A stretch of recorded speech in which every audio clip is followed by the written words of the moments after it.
Hey crypto kids, welcome to another live stream. And today it's a bit more professional because we had the man, the myth, the legend, Mr. M actually set up this display for us. So that was beautiful. And honestly, it is way better than just my own laptop in my office in my house. So this is way better. But thank you so much, Mr. M, for setting this up. Today we're going to look at the inflation, not the inflation data. We'll have a look at that, but it is the federal funds rate day today. We have the FOMC event, which we're going to be streaming as well. So a lot is coming up in the upcoming minutes. I think the FOMC is just 20 minutes away. Is that correct? I think that's correct, right, Mr. M? Yeah, more or less half an hour. And thank you so much for having me. First time on your channel, actually, on your show.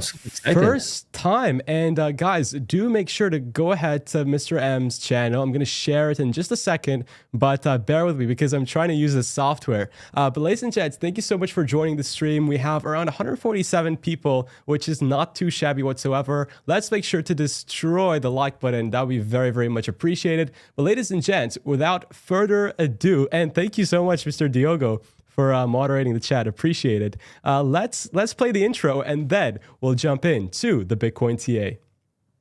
All right, ladies and gents, welcome to another live stream. This is your host, Crypto Kid, alongside the co-host, Mr. M Podcast. Thank you so much for joining. Let's have a look at the Bitcoin price action, because since the last couple of hours, Bitcoin has been seeing a move towards the upside. Now, honestly, these moves towards the upside during economic news events are not the best, right? I'm not a huge fan of them because usually, right, during FOMC especially, we have a lot of volatility. So this volatility is not too great. That's why in terms of crypto, I have a rule where I don't ever trade on an economic news event. I felt a bit degen today, Mr. M. So I actually did end up opening a conditional short for if Bitcoin ended up breaking below this triangle over here. But because we didn't and we ended up pumping, now what I can do is I can actually close this conditional short because it's no longer necessary. And the only trade I have open for Bitcoin over here on Bitflex is if Bitcoin on the daily time frame tests the support of this broadening wedge at $38,000, at which point I will be entering a long position if Bitcoin makes it to there. But Mr. M, what are your thoughts on Bitcoin? What do you think is happening and what's going to happen in the upcoming hours? Yeah, that wedge looks unbelievable. I think we're going to pump a little bit because I think the Fed are going to play cool and they are not going to touch anything. So kind of expected, but I'm expecting a little pump. Yeah. I mean, we kind of pumped already, like 42 now, right? So it's yeah, exactly. $42,000 for Bitcoin at the current moment. And there is still about 15 minutes left until the federal funds rate is announced. So we're not looking too shabby at all, ladies and gents. But guys, if you smash up the like button, it would be very, very much appreciated. Honestly, it's the first time that we have this fancy little thing going on. And if you want to see more of these live streams, smashing up the like button would give me the indication that maybe you enjoy these and I should do more of them. And thank you, of course, so much for Mr. M joining. Maybe Mr. Diogo, if you put Mr. M's channel's link in the chat so everybody can go over and subscribe. That would be amazing if we can arrange that, Mr. Diogo. But let's go back into the chart for Bitcoin over here. And I'm loving this stream deck. Oh my God, it's so nice. It's so it's nice, eh? It's like a spaceship. You can control everything. Yeah, because usually I use OBS, and no hate to OBS, but like I have to do everything manually. I have one laptop and it's very complicated, but here it's like a DJ set. So it's not bad at all. But Bitcoin is trading at 42K. What happened here was we broke out of this descending triangle. Usually this pattern in technical analysis, after coming from a bearish move, tends to break towards the downside. However, of course, that's just the TA. You can never give it a 100% guarantee. Sometimes it works the other way around. We're just working with probabilities here because technical analysis is, of course, based on math. And what we do have currently is a long position to be activated if Bitcoin tests the $38,000 level right over here. So if I get my trend line and get the horizontal line, we can see that at $38,000, Bitcoin does have a lot of support. And if Bitcoin decides to bounce from 38K, we have an untriggered order that will open a long position. And guys, if you are looking for a place to trade, then you can head over to description below and sign up to Bitflex, where you can get actually $68,888 in rewards, which is not bad at all. Not bad at all. So that really is good. yes. I'm personally I cracked the phone. I don't want to open the back of my case because the parts are gonna fall off of it. But I broke it last week, and actually for 280,000 flex points, I can get a brand new iPhone. And I'm a very frugal individual. I actually don't like spending money on things. I like clothes, but I don't like to spend money on things. So that's going to be very cool if I can get enough flex points for that. But let's go back into the charts perhaps, because what's happening is in 15 minutes, ladies and gents, we're going to have the federal funds rate announcement. And Mr. M, so what happens is, let me quickly break it down to you. So let me get Forex Factory over here, and then I'll put the screen right back on. Let's get the calendar, because the FOMC isn't just a singular event, right? There are other elements to it, and it comes in different ways, and it brings in different types of volatility into the market. So let me switch screens over here. Now we can see that there are a couple of different events going on basically at the exact same time. Now we have the federal funds rate, which is the actual interest rate announcement in terms of the data, right? So we're going to have the data that's going to pop up here in exactly 15 minutes. Then, ladies and gents, we have the FOMC statement. Now, the FOMC statement is what the Fed Chair Powell speaks live in front of an audience of press members, which we're going to watch live, hopefully, in, again, 15 minutes. And usually, the part of the volatility breaks down into three separate areas. So the first bit of volatility comes in once the actual interest rate is announced. And then the next part of volatility comes in at the FOMC statement. And the most critical of all, which is going to be in about 45 minutes, is going to be during the FOMC press conference. Now, this press conference is very important because the media can ask questions to the Fed chair. And if the questions are interesting and his answers are also very interesting, then what happens is the markets can have a pump towards the upside or see a drastic dump even. So that's why all of these events combined together are going to be very, very important for the price of Bitcoin. We can literally see a massive wick down or a massive wick up, and it's going to come in the next 45 minutes. So do make sure to continue watching the live stream. That would be very much appreciated. And what else will be very much appreciated is if you destroy the like button. Let's get to 100 likes, ladies and gents. So we're now over 300 viewers. So I think we can make it to 100 likes very, very easily. Wow. I am exhausted and I need water. Thank God I have water from the Moon Show. It feels like we've been streaming all days. And indeed, guys, destroy that like button because it does help indeed. Look, 300 people. If each and every one of you does a tiny like, it's going to help. That would be amazing. And Tyrell today said it very, very beautifully. He gave a very nice explanation on why the likes matter to us, because it shows appreciation. It gives us motivation to keep going. And wow, look at that, Crypto Kids. You guys are absolutely fantastic. We destroyed the 100 likes. Wow, guys, thank you so much. Thank you so much. So Mr. Diogo wants to see the orange juice chart, which we'll get to that maybe later on, but we got to focus on the FOMC. And the reason for that, it's because it's happening in 12 minutes and 06 seconds. So we can have a look at a few altcoins in the meantime. I can also talk about why. Let's talk about my predictions for what's going to happen, right? I think that would be a very valid thing to do. So if we go to my previous video here, this is very important. So this metric, actually, I talked about this morning. So if you guys watched the morning's video, you would be aware about it already. So what happens here is, one of the most important metrics that are used to give the decision for the interest rate is actually the core services excluding housing inflation, right? And if we look at that data metric particularly is pretty high, right? And on top of this, we got to look at the core inflation data. So if I just bring up the core inflation data, trading economics. That's the website we use, and I would definitely recommend for anyone looking for any sort of data, economical data, to go over to tradingeconomics.com. That's where I personally use my data. I get my data from. So we can see here, the core inflation is more important than the CPI itself. Now, why is that?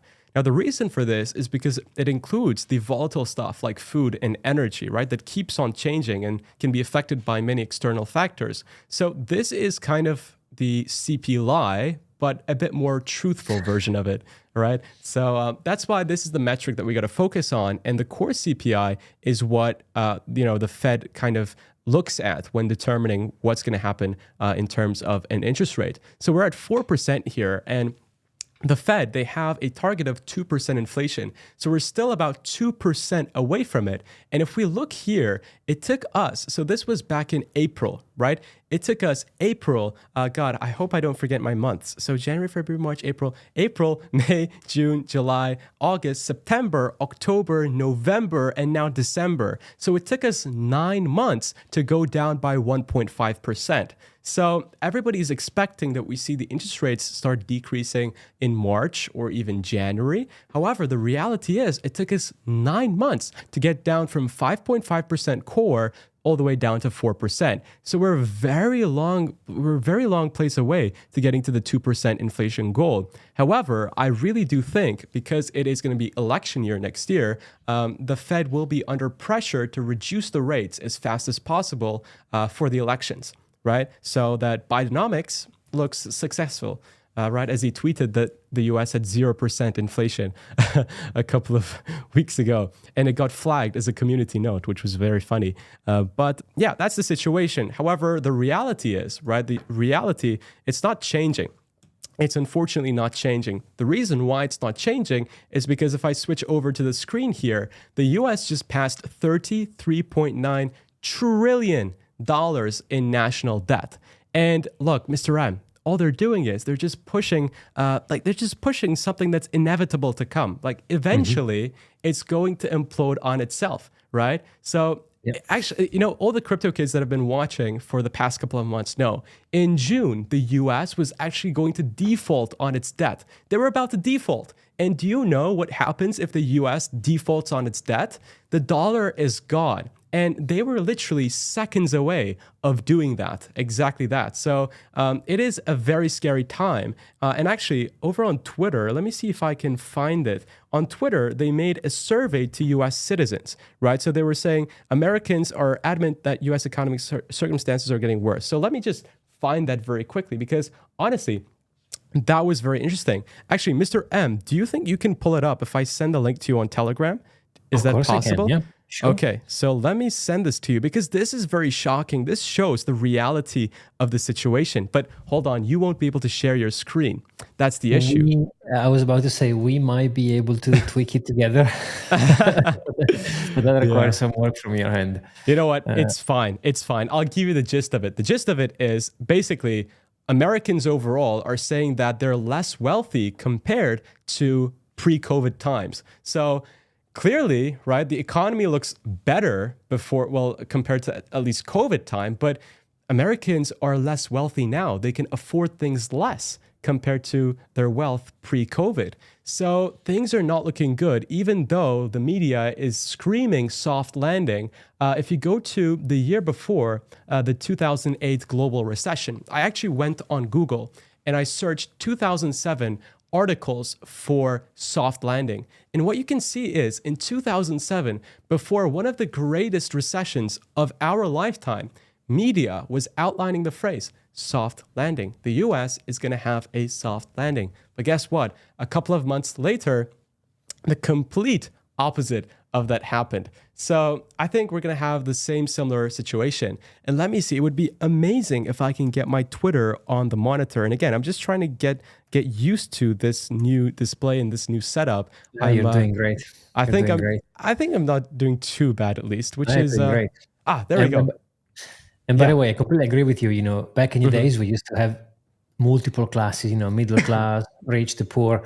Now what happened to the I don't want to name it, let's say the pandemic, it created a even bigger separation between people have no money and people have money. I mean, if you look into the data, like you said, it's just shocking to see how many people have become poor and how many people have become richer from the middle class, right? So the separation is even more sharper. So Exactly. You're right. I mean, the pay gap, the equality gap, it's getting wider and wider and wider. The poor people, they're getting poorer, and the rich people, they're getting richer, and that's not good, right? And whenever this happens, historically, Well, usually you see a balancing act. So if there are very rich people and there are very poor people, usually you see an event that balances these things out. So it's not looking good. And look, this is the survey. This was the results of the survey. So Americans are adamant that US economic circumstances are getting worse. They're wrong.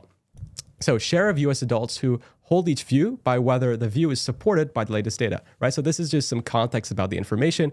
So it's saying prices have risen faster than wages, 90%. Do you think the rate of inflation has gone up, down, or stayed about the same since last year? Inflation has risen in the past year. So it's the data is very weird, right? And look, it's very clear that the US is not doing as good as it was, right? So we can look here. So the CPI data was released yesterday. Again, I'm losing track of time. So was it yesterday, Mr. Red?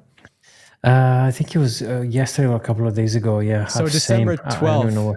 Yeah, I don't know what's going on. Yes, I think it was yesterday. Yeah. Yeah, it was yesterday. And the CPI data itself, so the CPI that includes all the volatile things, that has dropped by 0.1%. And basically the core CPI, that has stayed the same. And the interest rates are currently sitting at massive highs.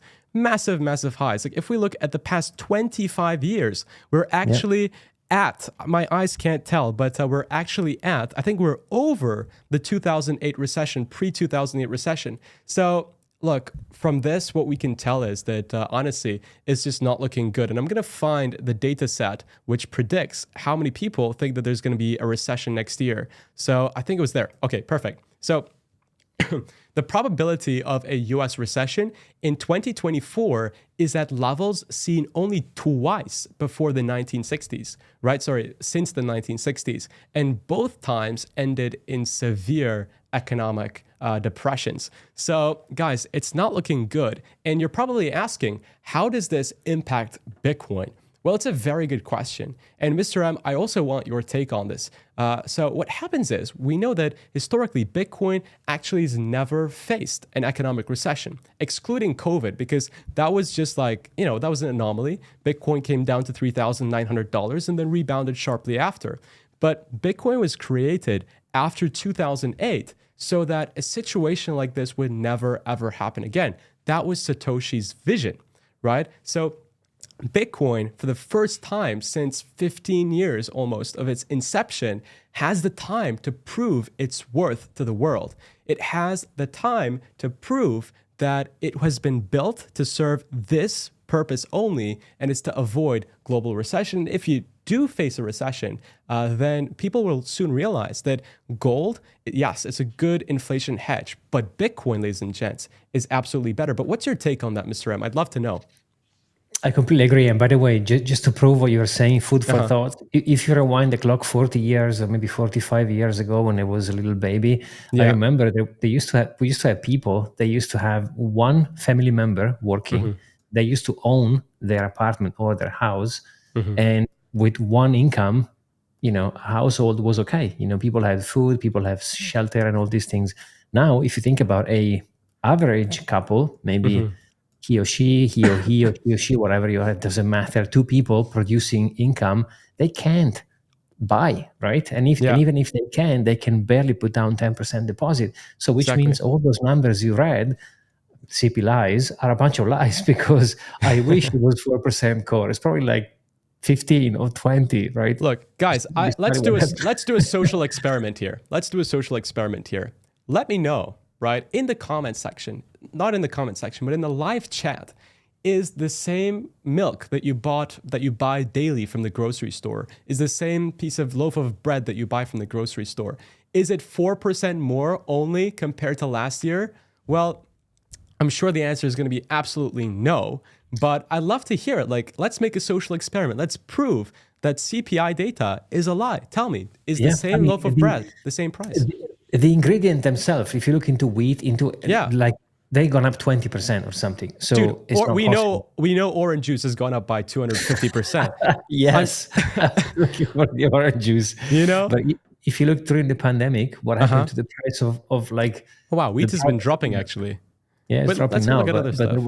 But there was a point where, so how is not possible? Like, to produce certain things, you need ingredients. So if the ingredients are going up 20 or 30%, then Look, orange juice, the common Crazy. thing that you have on your table on a daily basis. And I know the CPI, sorry, the interest rate is coming up in literally 1 minute. We're going to cover that as soon as possible. But orange juice, what you have on a daily basis on your breakfast table, up 290%. That is not a 4% increase, ladies and gents. If we have a look at eggs, eggs saw an all-time high, right? So eggs actually saw an all-time high.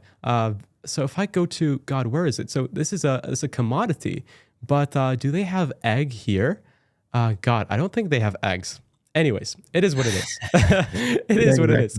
But I think the data is coming out in a couple of seconds. So what I'm going to do is I'm going to prepare us. So we go to the federal funds rate, and I'm going to hit refresh every other second to make sure that we see it loaded and we see what happens. So the prediction for the federal funds rate is about 5.5%. People are not expecting a decrease in the rates. So we see here, 98% of the people are expecting the exact same result. So it is 11 p.m. And if we refresh this page, we should hopefully get the updated result. So let's check over here. It's still not updated. It is still not updated. Come on. There's going to be, like you said super well in the beginning, there's going to be a bunch of different events impacting the price because, you know, one thing is the number itself, but then as soon as Jerome says his thing, then it could, you know, affect the market again. So I think we'll see a little pump and maybe potentially a correction down, but so guys, some volatility. Yeah, exactly. As I mentioned in the start of the stream. So there's three parts to this. So the first thing is we have the federal funds rate, which is the actual set of data that is released right now. And it's at 5.5%. So if we check, 5.5%. So if I refresh this page, it's not coming up here, but it's at 5.5%. So 98% of the people predicted that it was going to be 5.5%. We're not going to see a change, and that happened. And if we just quickly look at how Bitcoin is impacted, nothing has happened. And this is not a shocker. So the actual volatility kicks in like very soon. So we have the FOMC statement, right? That's the first leg. So this was the first leg. Then we have the second leg, which is the FOMC statement. And then the third leg, the one that is the most volatile, which is the FOMC press conference. And just to reiterate, what happens here is the Fed chair gives a prepared speech, right, that was pre-written. And during the press conference, he answers questions presented by the press. And if those questions are interesting questions and his answers, give either a very dovish or hawkish outlook, depending on his answer, the markets can see significant volatility, right, as we have seen in past candles. So expect a very big candle for Bitcoin this upcoming hour because that's usually what happens. Even like half an hour, 1 hour after the FOMC press conference, we see Bitcoin move like crazy. And usually it's very unpredictable. That's why, Mr. M, I personally have a rule where I don't like to trade the day before, the day after an economic event in crypto. But today I felt a bit degen. That's why I had opened a conditional short, but that didn't get filled because Bitcoin broke towards the upside, which is completely fine. The only position, just to remind everybody, that I have open on Bitflex is a long position if Bitcoin decides to retest the support of this ascending broadening wedge. And it looks something like this over here. And bada bing, bada bo. That's what I have on Bitflex. And if you guys want to try out a crypto exchange, right, and not sure which one to try out, I personally use Bitflex and it works pretty good. And it takes about 20 seconds to sign up. And currently they're offering up to $68,888 in prizes, which you can just collect your flex points. So if you go to Activity Rewards Hub, I think I collected my daily flex points today. So yeah, I collected them this morning. And then you can redeem it for very cool stuff on the Flex shop, like iPhones and iPads, laptops, whatnot. So yeah, check it out. It's pretty interesting indeed. So Mr. M, has the press conference started? Or I think that's going to happen in about... I think very soon, in like 15 minutes, something like that. I think so. Let me open a tab so I'll keep my eyes on it. Yeah. But like I said, I mean, I'm like I said to you, I was expecting a little pump. How's the volume coming in? Is it much or any? I mean, do you see any spike in volume for the Bitcoin or not really? Let's have a look at that. That's actually very interesting. And guys, do make sure to leave a comment down below if you want us to look at any altcoins. Maybe during the press conference, we can sneak in a couple of altcoins. And let me quickly check. So we're at 461 viewers. It would be amazing if we can get the stream to 200 likes. Honestly, it would mean the world to both me and Mr. M. It's currently 11 p.m. And we're very tired. We did like a 1 hour stream already today. So it feels like we've been streaming the entire day. So that would be amazing if you can destroy the like button, ladies and gents. And do make sure to check out Mr. M's channel. I'm sure Mr. Diogo, our moderator, can link Mr. M's channel in the description below. So, ladies and gents, let's have a look, right? Let's have a look at the actual volume that is coming in onto Bitcoin. So I want to bring up the volume and I want to look at this. So let's see what's happening. So there is volume, Mr. M. We're seeing not bad volume at all. And in the meantime, I'm just double checking if the press conference is open. So I'm having that on my phone, but no, the conference has not started yet. Yeah, I'm looking at the live, but it's just like a dude talking about ads. Yeah, exactly. But which is nothing funny. Interesting. But wow, look at the weekly. This is very interesting and concerning, actually. Look at that. There is no volume here. There's no volume. And, you know, I think it makes sense. Why? Because I remember about 8 months ago, that was when I had the most viewers on the channel. And that was during this stage in the market. And, you know, look, YouTube views is actually a massive indication of whether or not people are interested buying up cryptocurrency. And I can tell you that this stage was the point where I got the most views. Meaning, and actually, if you compare everybody else's channel averages on YouTube, you get the same data, same result. So this was when there was a lot of volume in the market. People were very interested. But during this stage in the market, it's just been the same exact news, the ETF news that has been causing the pumps and the dumps, right? So I think people got kind of bored of that. And what happened here was we saw a massive institutional pump towards the upside with a lot of open interest, etc. And now, ladies and gents, we're actually finding very good resistance for Bitcoin. And I was talking about in my videos last week, saying that we've gone up, right? We've gone up for 8 consecutive candles on the weekly time frame. And the last time Bitcoin actually did that was in 2017. So if I show you over here, I've got a very cool comparison. So last time Bitcoin went up for let's count 1, 2, 3, 4, 5, 6, 7, 8 consecutive candles was in 2017. And we saw a drop of about 39% towards the downside. 39%. There was one major difference. This happened after a halving, right? So this was post-halving, and currently Bitcoin is at a pre-halving stage. So will we drop 39%? I don't think so. I think the max that Bitcoin can drop is 26%, perhaps, to $31,000, which I like to call the bear market, bull market line. Because I think if we're below it, it's a bear market. If we're above it, it's a bull market. So there is a chance, right, that we see 31K before the halving. But I think that's also very highly unlikely, right? I think what is likelier, and I want to get your opinion on it, Mr. M, too, is either $34,000, $36,000, or $38,000. I don't think Bitcoin will go lower than that. What do you think? Yeah, it's very possible. Also, remember, we have the ETF January 5th, January 10th, which is what, exactly. 2 weeks away? So it's insane. It's insane, man. Time is passing. Yeah, and by the way, I think it's pumping a little bit. Bitcoin 42.3, 42. Yeah, Bitcoin. Let's jump into the shorter time frame and see what is happening. Bitcoin is seeing a pump, and look, honestly, I really don't like these pumps on economic events, right? It's just because we're gonna see a massive candle. We're gonna see it, right? We're gonna see it in the upcoming minutes. We are gonna see a massive candle on Bitcoin. It's gonna happen. It's gonna happen. Yeah, I think so. And like you said, like you're saying, you know, like, I mean, January, there's going to be a window, 5th to 10. That could impact massively because if they, for some reason, I don't think they will, but they could delay further. There are 13 ETF spot applications right in the US for Bitcoin. Yeah. So if for some reason they say, oh, no, which I doubt, I think it's going to get approved, to be honest. Imagine if it's not approved. That would be funny. That would be funny. Could be a severe correction, you know, and also, like Da Vinci says, everyone is expecting a strong correction, so maybe it's not going to happen because everyone is expecting it, Bitcoin is not going to do it. Yeah, that's Bitcoin is Maybe like we are. it's a bit stubborn, right? Bitcoin is a bit stubborn. It doesn't Yeah. like to follow rules. It has a mind of its own. It kind of does whatever it wants to do, whatever it feels like doing.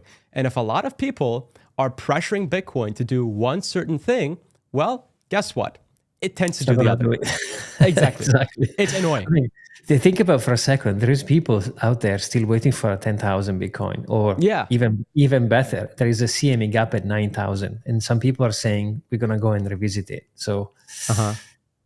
Well, look, I think CME gaps are totally useless personally because why?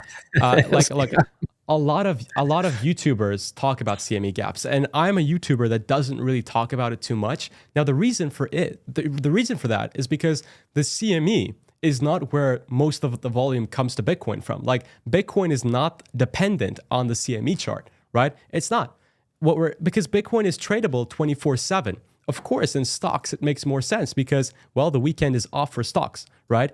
But Bitcoin, it's open 24/7. People are constantly trading it on exchanges, and the CME is not something that determines the Bitcoin price. So that's why I don't really like to look at it a lot. But of course, it's something that you can have a look at for sure.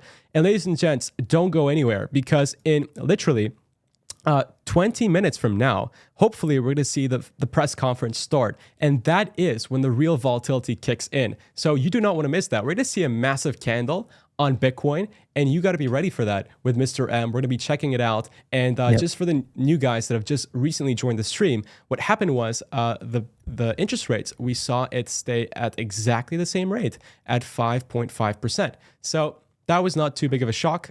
It was expected. And now what we're waiting for is the actual FOMC statement and press conference. That's going to bring a lot of volatility. But guys, we just hit 500 viewers. So everyone, thank you so much. Thank you so much for watching. I think this is probably one of my highest viewed lives in a while. And honestly, massive thanks to Mr. M for setting this up for the Crypto Kid Lives. It's absolutely amazing. And guys, make sure to check out Mr. M podcast channel, which should be linked in the comments section below. But in the meantime, ladies and gents, Bitcoin is pumping. And that is good. That is very, very good. We can say exactly as predicted. Well, no, in all honesty, I was expecting a drop down, but it didn't happen, right? And Bitcoin decided to break towards the upside. So right now, all we're doing is we're waiting for a trade. Currently, this one, I don't remember setting this. Oh yeah, I do remember. This was this morning. So now I can cancel this because it's actually no longer relevant. And what we can do is we wait on this long position, which if Bitcoin decides to reverse to $38,000, the next level of very crucial support, then ladies and gents, I think this could be a phenomenal long, but let's see what happens. I think today is going to be a massive determinant for if Bitcoin will actually drop to 38K or just continue pumping towards the upside. That's going to be a big determinant. We can say with confidence and a nice fat smile that you were bearish, I was bullish, so one of us was right. There's only two options. And it's not over yet. So maybe now that I'm technically winning, if we go down, then you will have Then I would win, actually. So one is going to be right. One is going to be right. One's going to be right. So we're both right. Amazing. That's great to hear. That's great to hear. But ladies and gents, there is 18 minutes, right? In 18 minutes, we're going to see the Federal Reserve Chair, Mr. Jerome Powell, speak. And I am excited for that. But in the meantime, I think we should have a look at some altcoins, Mr. M. Yeah, sounds great. Can you see the chat? Can you see who is asking for any altcoins? Yeah, I can see. Let me see. First of all, there is a lot of love. Thank you so much, guys. Guys, really appreciate it. Like, honestly, it means a lot. It means a lot. Thank you so much. There is people say, look at that. A couple of people asking for that. Yeah, VeChain. All right. And guys, apologies for my voice. I'm still sick, but I am much better compared to the last 2 days. And a lot of the Crypto Kid army has been recommending that I take some tea and sleep and rest. And it's really been very helpful. So thank you so much for that. Okay. And there is a super chat. So do you see the chat, right? Or no? Actually, no, because I'm trying to look at the chat at the same time. Okay. But for some reason... There is a super chat. Actually, maybe you want to read it. Yeah. What is it? What does it say?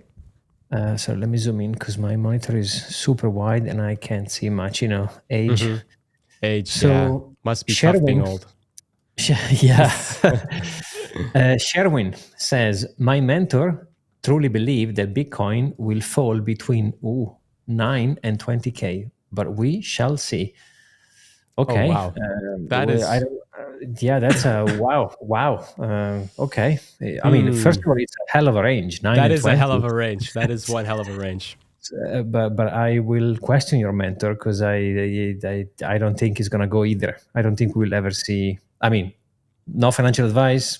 That's just my personal opinion. Take it with a pinch of salt, a grain of salt, I should say. But I don't think we'll ever see Bitcoin under 20. That's my Look, of course, I opinion. 100% respect who your mentor is, Sure. because it's technical analysis. It's art, right? Everybody Yeah. can look at art differently and see art differently and interpret art differently. And look, 20K is also possible. It is a possibility, right? But Yeah. Anything is possible.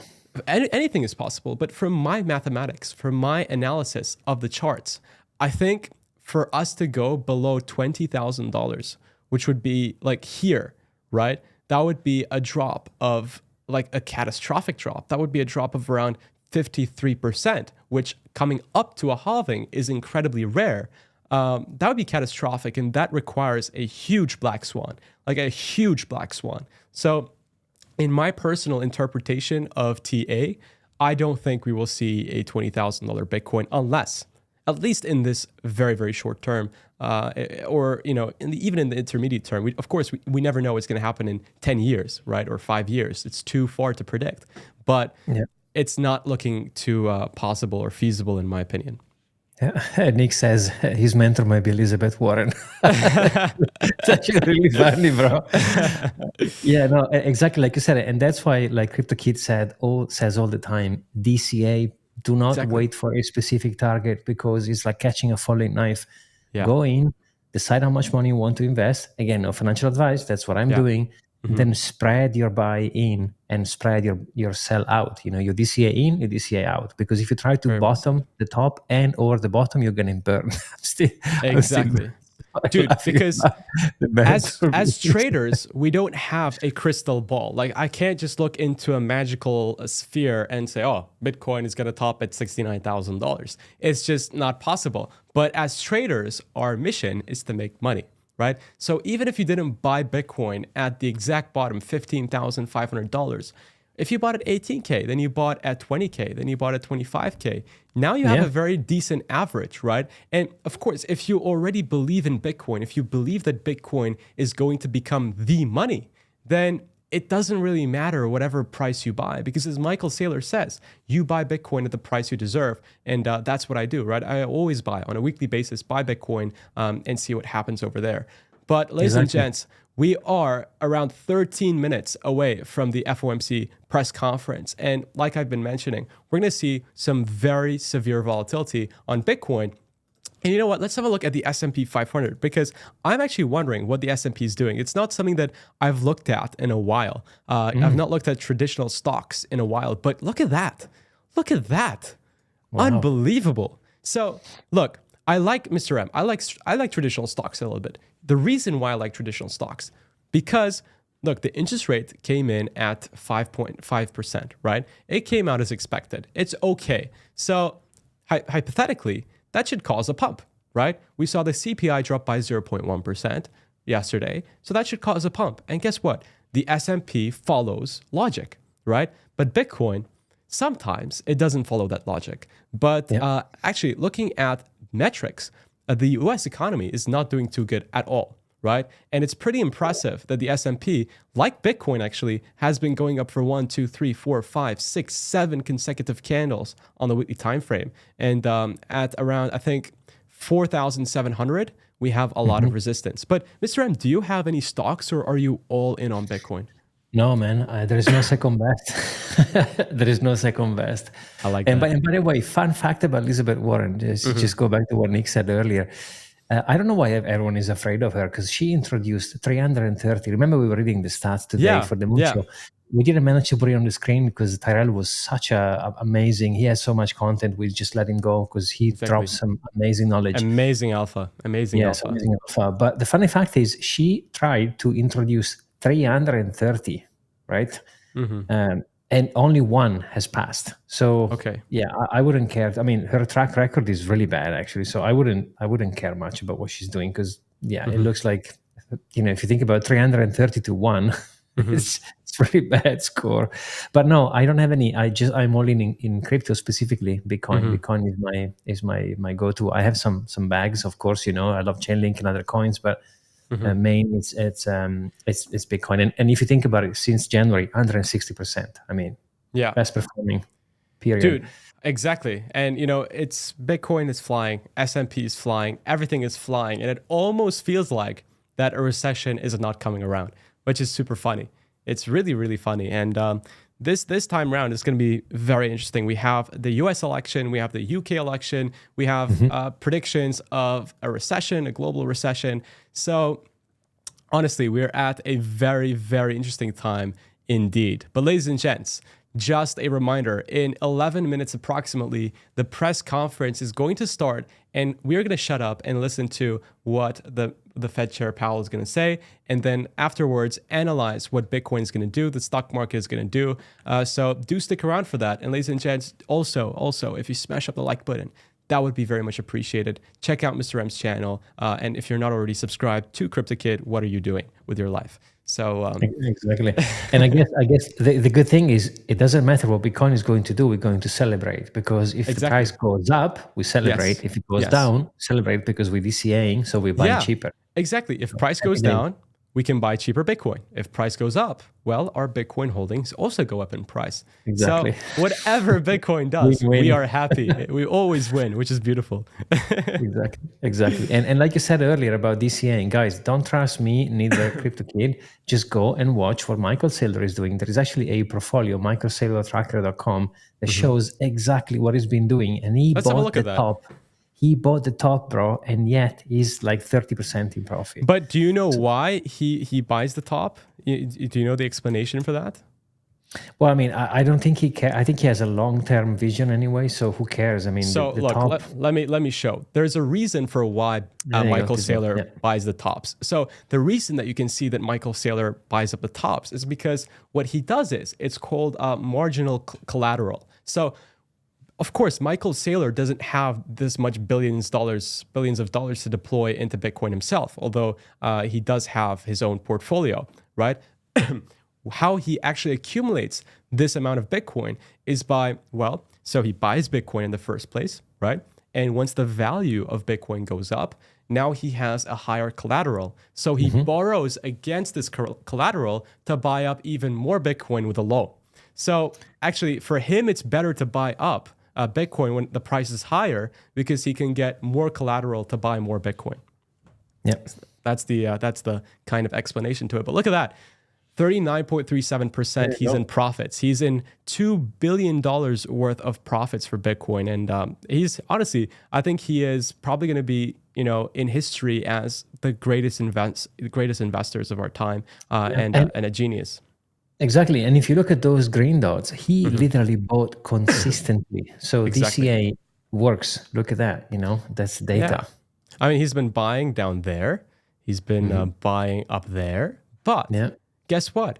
He's in profits because he just keeps on buying. So that's the beauty about DCAing. You can basically never go wrong if it's an asset that you believe in, and if it's with money that you're not afraid to lose. For example, you make $1,000 and you can just on spot go to spot here and buy up some Bitcoin every day, right? It's possible. And actually on the channel history, we have been buying up some spot Bitcoin. I wish I did it with more capital, but I kind of did it as a fun little event on the channel where I forced myself to buy a Bitcoin spot in every single video. But I wish I did it with more, because look at that. It was $29,000, $28,000, $27,000. So we would have been in a lot of profits on spot, but hey, it is what it is. You live and you learn.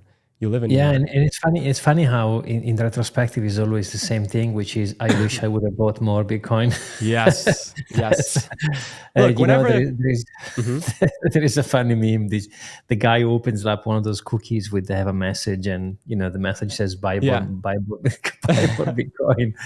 It's always the same. Yeah, dude, it's the same human psychology, right? When Bitcoin is down in the trenches, right? When Bitcoin is down in the trenches, we have the FTX meltdown, everybody's selling, we're in at $15,000. All honesty, I was calling 12K. Like, it's the same market euphoria. Of course, I had less experience then, but I probably wouldn't have made that same mistake. But it's just when assets are down, people expect lower prices, so they don't end up buying.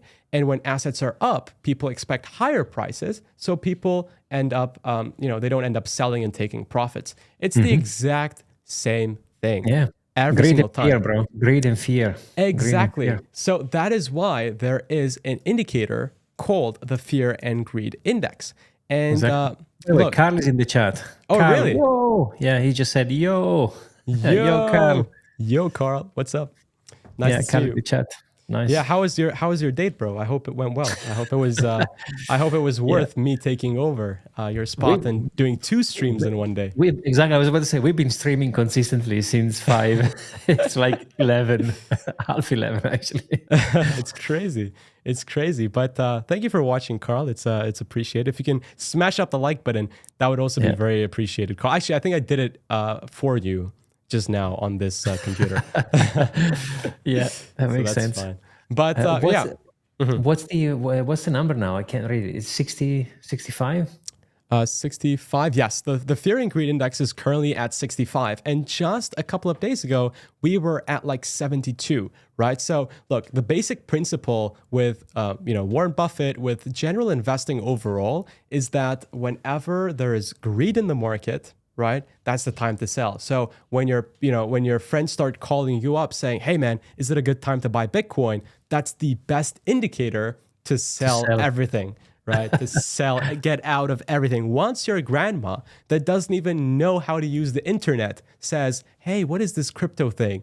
That is the best indicator to sell, short the market, right? But when everybody's like, oh, crypto is dead, it's a scam, that, ladies and gents, is the time to be buying. It's the same principle. And if you can stick to that simple principle, which in hindsight is simple to follow, but not easy, then, ladies and gents, you can become a very, very profitable investor. Like, people just overcomplicate investing and trading also. Like, you don't need so many things to be a profitable trader or a profitable investor. If you just follow basic principle, then you can be very profitable. And the reason why there aren't a lot of successful traders or a lot of successful investors is because it's very hard to do it, even though it may seem simple.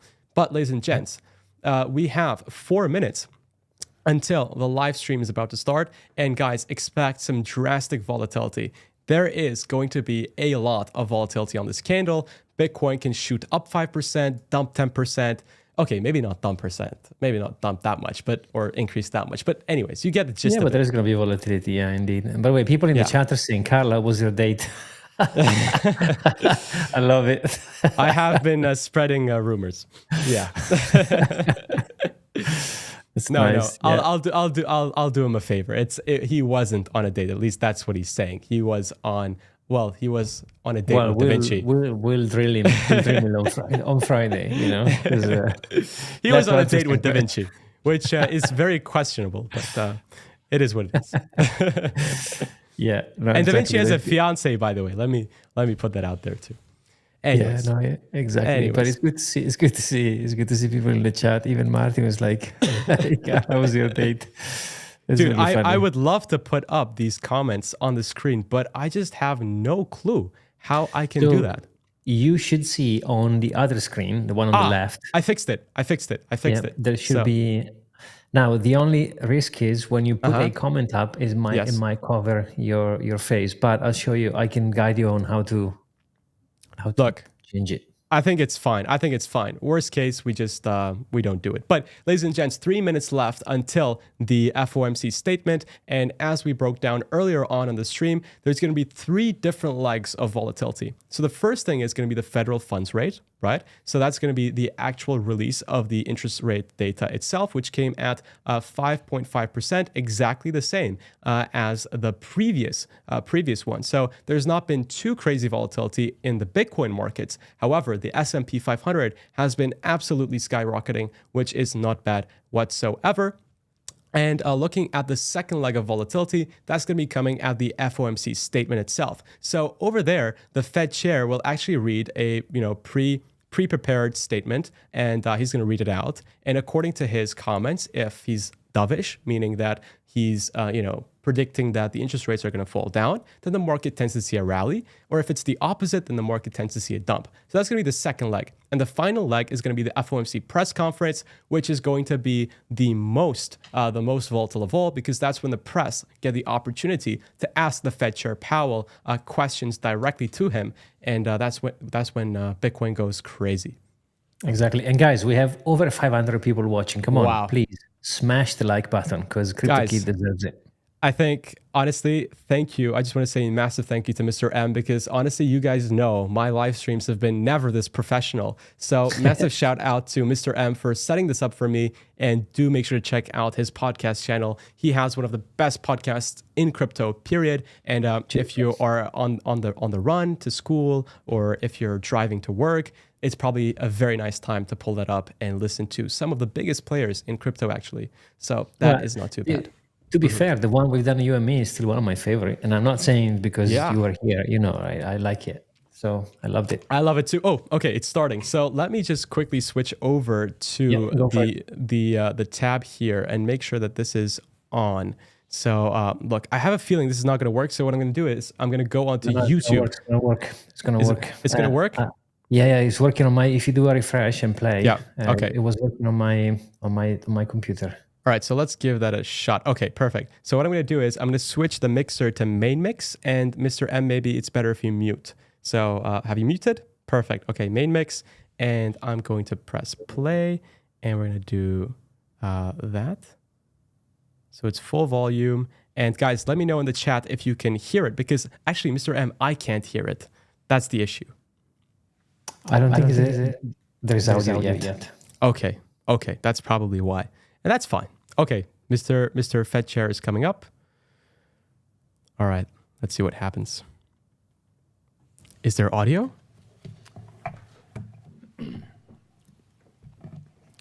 Good afternoon. My colleagues and I remain squarely focused on our dual mandate to promote maximum employment and stable prices for the American people. As we approach the end of the year, it's natural to look back on the progress that has been made toward our dual mandate objectives.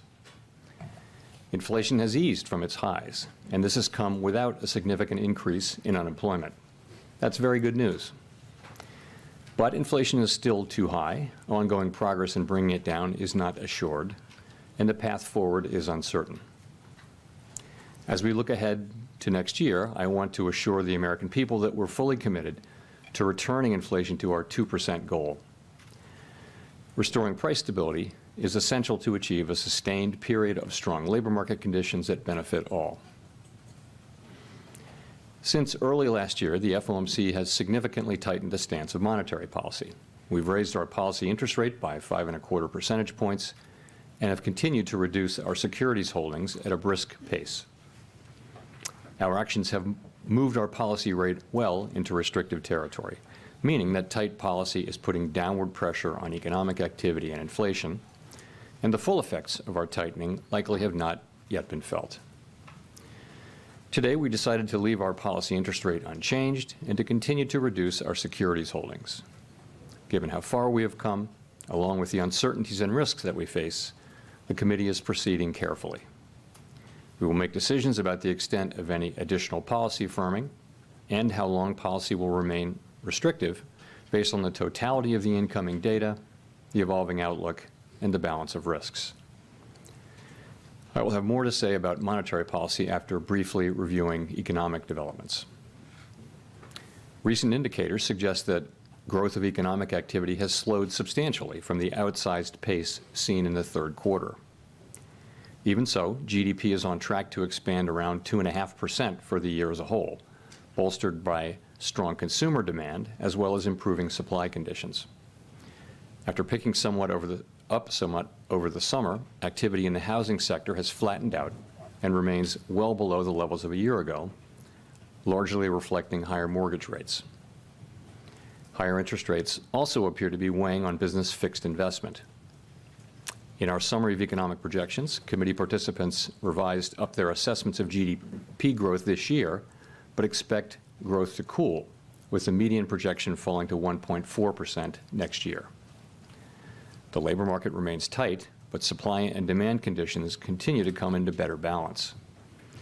Over the past 3 months, payroll job gains averaged 204,000 jobs per month, a strong pace that is nevertheless below that seen earlier in the year. The unemployment rate remains low at 3.7%. Strong job creation has been accompanied by an increase in the supply of workers. The labor force participation rate has moved up since last year, particularly for individuals aged 25 to 54 years, and immigration has returned to pre-pandemic levels. Nominal wage growth appears to be easing, and job vacancies have declined. Although the jobs to workers gap has narrowed, labor demand still exceeds the supply of available workers. FOMC participants expect the rebalancing in the labor market to continue, easing upward pressures on inflation. The median unemployment rate projection in the SEP rises somewhat from 3.8% at the end of this year to 4.1% at the end of next year. Inflation has eased over the past year, but remains above our longer-run goal of 2%. Based on the Consumer Price Index and other data, we estimate that total PCE prices rose 2.6% over the 12 months ending in November, and that, excluding the volatile food and energy categories, core PCE prices rose 3.1%. The lower inflation readings over the past several months are welcome, but we will need to see further evidence to build confidence that inflation is moving down sustainably toward our goal. Longer-term inflation expectations appear to remain well anchored, as reflected in a broad range of surveys of households, businesses, and forecasters, as well as measures from financial markets. As is evident from the SEP, we anticipate that the process of getting inflation all the way to 2% will take some time. The median projection in the SEP is 2.8% this year, falls to 2.4% next year, and reaches 2% in 2026. The Fed's monetary policy actions are guided by our mandate to promote maximum employment and stable prices for the American people. My colleagues and I are acutely aware that high inflation imposes significant hardship as it erodes purchasing power, especially for those least able to meet the higher costs of essentials like food, housing, and transportation. We're highly attentive to the risks that high inflation poses to both sides of our mandate, and we are strongly committed to returning inflation to our 2% objective. As I noted earlier, since early last year, we have raised our policy rate by 5.25 percentage points, and we have decreased our securities holdings by more than $1 trillion. Our restrictive stance of monetary policy is putting downward pressure on economic activity and inflation. The committee decided at today's meeting to maintain the target range for the federal funds rate at 5.25 to 5.5%, and to continue the process of significantly reducing our securities holdings. While we believe that our policy rate is likely at or near its peak for this tightening cycle, the economy has surprised forecasters in many ways since the pandemic, and ongoing progress toward our 2% inflation objective is not assured. We are prepared to tighten policy further if appropriate. We're committed to achieving a stance of monetary policy that is sufficiently restrictive to bring inflation sustainably down to 2% over time, and to keeping policy restrictive until we're confident that inflation is on a path to that objective. In our SEP, FOMC participants wrote down their individual assessments of an appropriate path for the federal funds rate based on what each participant judges to be the most likely scenario going forward. While participants do not view it as likely to be appropriate to raise interest rates further, neither do they want to take the possibility off the table. If the economy evolves as projected, the median participant projects that the appropriate level of the federal funds rate will be 4.6% at the end of 2024, 3.6% at the end of 2025, and 2.9% at the end of 2026, still above the median longer-term rate. These projections are not a committee decision or plan. If the economy does not evolve as projected, the path of policy will adjust as appropriate to foster our maximum employment and price stability goals. In light of the uncertainties and risks and how far we have come, the committee is proceeding carefully. We will continue to make our decisions meeting by meeting based on the totality of the incoming data and their implications for the outlook for economic activity and inflation, as well as the balance of risks.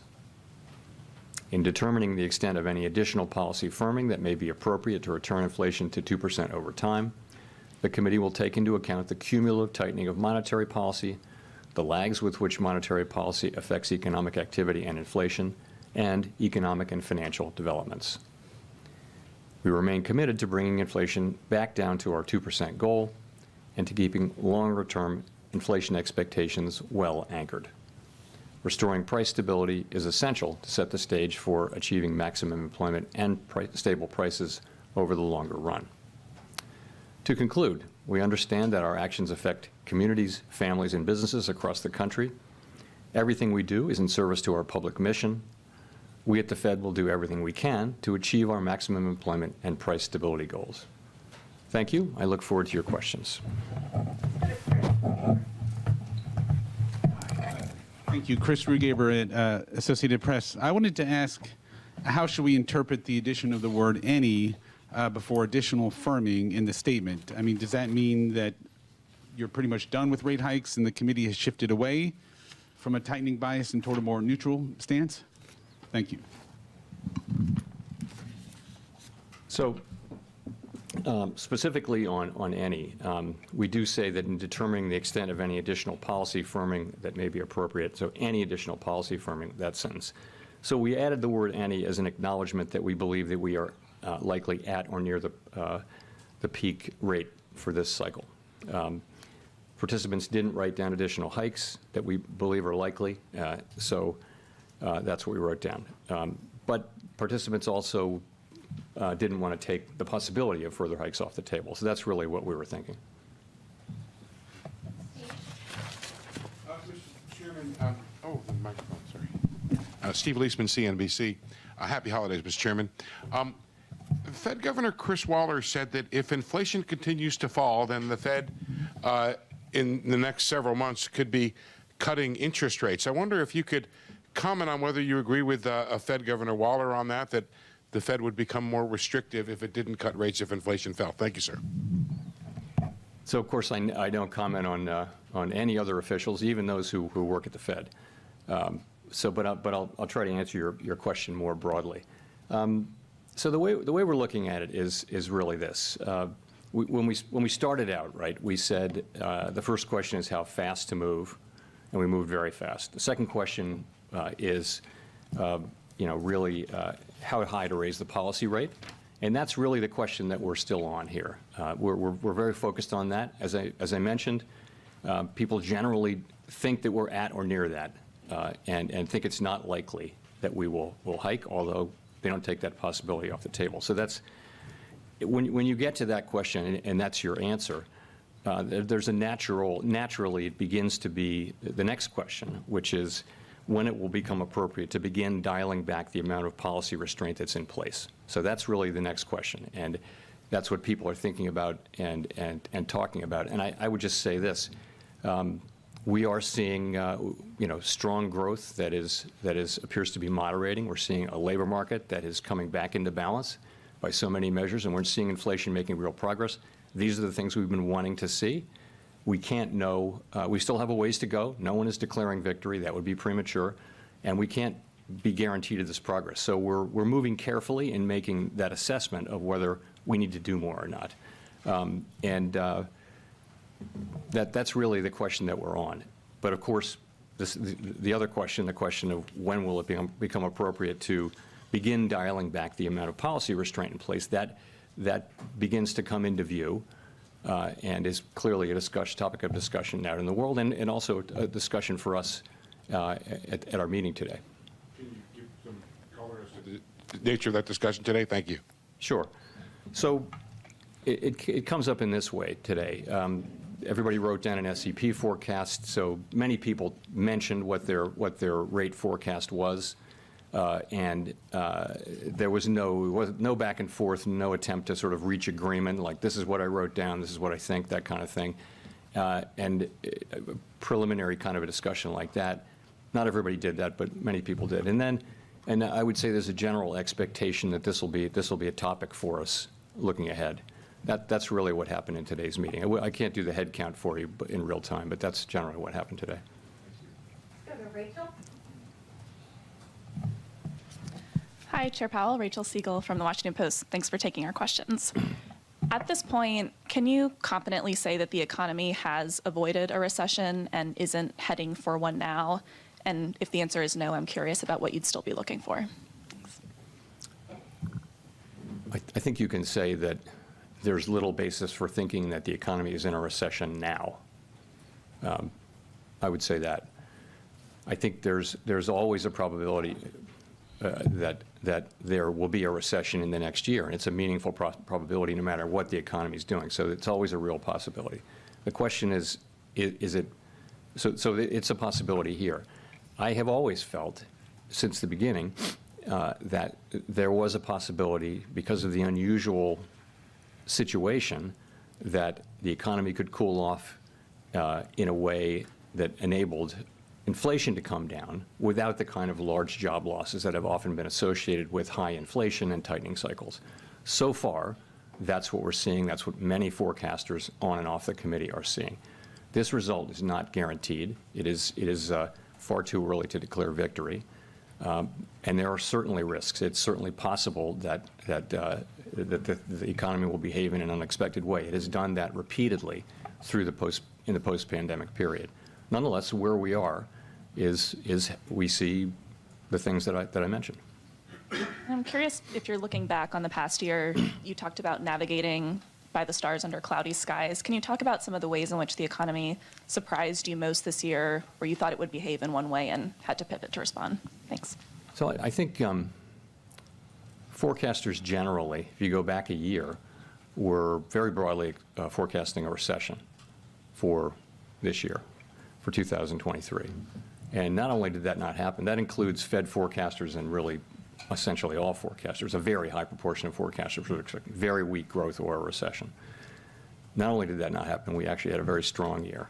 And that was a combination of strong demand, but also real gains on the supply side. So this was the year when labor force participation picked up, where immigration picked up, where the distortions to supply and demand from the pandemic, the shortages and the bottlenecks, really began to unwind. So we had significant supply side gains with strong demand, and we got what looks like a 2.5% plus, or a little more than that, growth year, at a time when potential growth this year might even have been higher than that, just because of the healing on the supply side. So that was a surprise to just about everybody. I think the inflation forecast is roughly what people wrote down a year ago, but in a very different setting. And I would say the labor market, because of the stronger growth, has also been significantly better. If you look back at the SEP from a year ago, there was a significant increase in unemployment. It didn't really happen. We're still at 3.7%. So we've seen strong growth, still a tight labor market, but one that's coming back into balance with support from the supply side, a greater supply of labor. It's that's what we see, and that I think that combination was not anticipated broadly.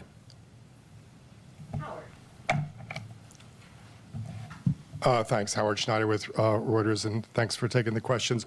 I wonder if you could give a little more color or detail on what motivates the lower rates next year. Whether it's a coincidence, for example, that the spread between PCE inflation, core inflation, and the federal funds rate stays constant over the year. Are you simply calibrating against the fall in prices, in the price level that you're in the rate of inflation that you're expecting, as opposed to supporting the economy?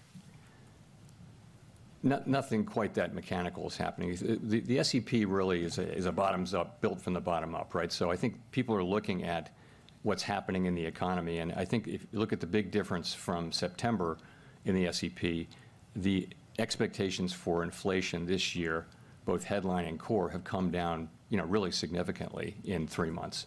That's a big piece of this.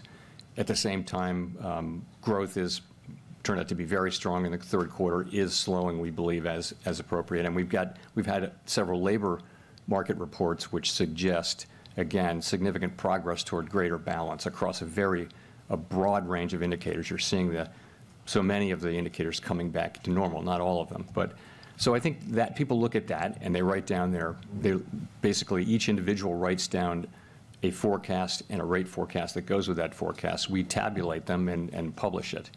And so it isn't, you ask about real rates, I take it, that is something that we're very conscious of and aware of and monitor, and it's certainly a big part of, it's a part of how we think about things, but really it's broader financial conditions that matter, and as you well know, it's so hard to know exactly what the real rate is or exactly how tight policy is at any given time. So you couldn't follow that like it was a rule and think that you would get the right answer all the time, but it's certainly something that we're focused on. And indeed, if you look at the projections, I think the expectation would be that the real rate is declining as we move forward.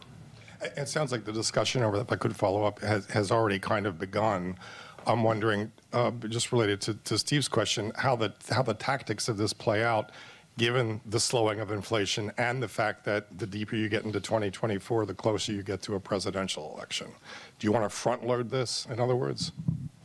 Yeah, no, we don't think about political events. We don't think about politics. We think about what's the right thing to do for the economy. The minute we start thinking about those things, we just can't do that. We have to think, what's the right thing? We'll do the things that we think are right for the economy at the time when we think is the right time. That's what we'll always do.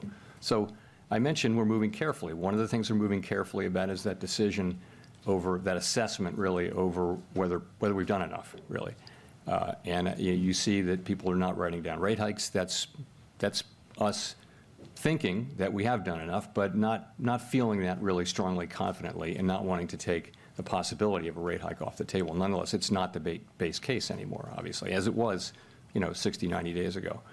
So that's how we're approaching things. And as I mentioned, we wrote down this SEP, and it talks about people have individual assessments of when it will be appropriate to start to dial back on the tight policy we have in place. And that's a discussion we'll be having going forward, but that's another assessment that we're going to make very carefully so as time goes forward. Nick.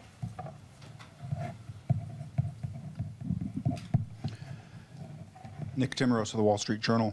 Chair Powell, you've argued over the last year that policy tightening started before you actually lifted off because the market anticipated your moves and tightened on your behalf. The market is now easing policy on your behalf by anticipating a funds rate by next September that's a full point below the current level, with cuts beginning around March. Is this something that you are broadly comfortable with?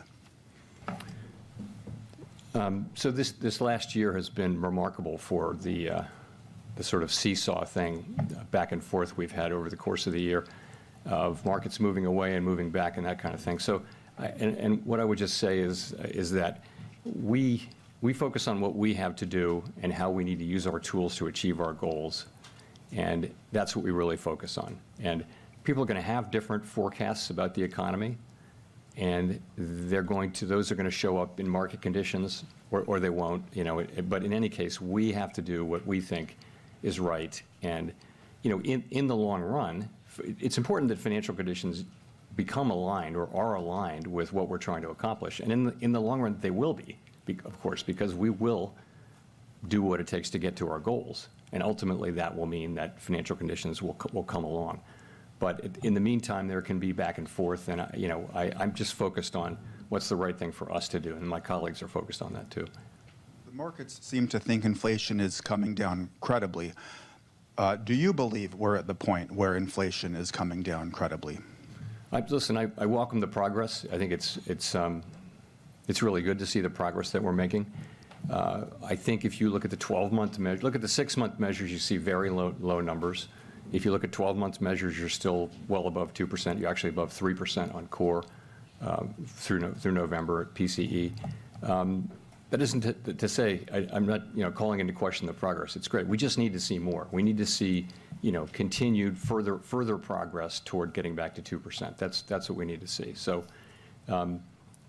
it's our job to restore price stability, and that it's one of our two jobs along with maximum employment, and they're equal. So we're very focused on doing that. As I mentioned, we're moving carefully at this point. We're pleased with the progress, but we see the need for further progress. And I think it's fair to say there is a lot of uncertainty about going forward. We've seen the economy move in surprising directions, so we're just going to need to see more further progress.